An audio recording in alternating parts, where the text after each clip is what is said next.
Salut à tous. Abonne-toi à ma chaîne et mate la suite de l'actualité sur ta chaîne car 72 heures après le déclenchement de l'offensive militaire russe en Ukraine, le bilan des affrontements entre les forces belligérantes reste encore difficile à évaluer. La guerre de la communication étant l'une des armes les plus redoutables en temps de conflit, les chiffres sont généralement contradictoires de part et d'autre. Toutefois, à la date du 26 février, le bilan des pertes ennemies dressé par l'état-major de l'armée ukrainienne dénote du péril qui guette les soldats russes en cas de prolongement du conflit.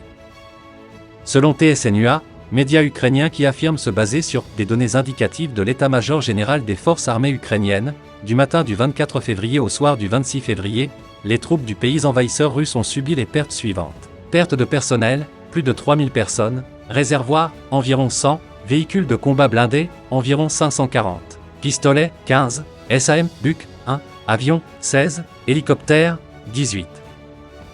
Impossible dans les conditions ubuesques actuelles de jauger de la crédibilité de ces informations. Cependant, la résistance ukrainienne dans la capitale Kiev assiégée, ainsi que dans certaines autres villes traduit la difficulté qu'a l'armée russe à porter à coups d'estocade à la mobilisation patriotique ukrainienne.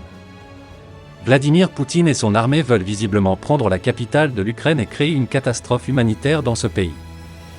Selon des images satellitaires présentées ce 1er mars 2022 par la chaîne de télévision I24, un convoi militaire russe de plusieurs dizaines de kilomètres est aperçu aux portes de Kiev, un fait dans cette crise qui est susceptible de créer une catastrophe humanitaire dans ce pays. Faut-il l'indiquer, en 6 jours de combat, plusieurs centaines de victimes sont dénombrées du côté ukrainien car le rapport de force visiblement déséquilibré.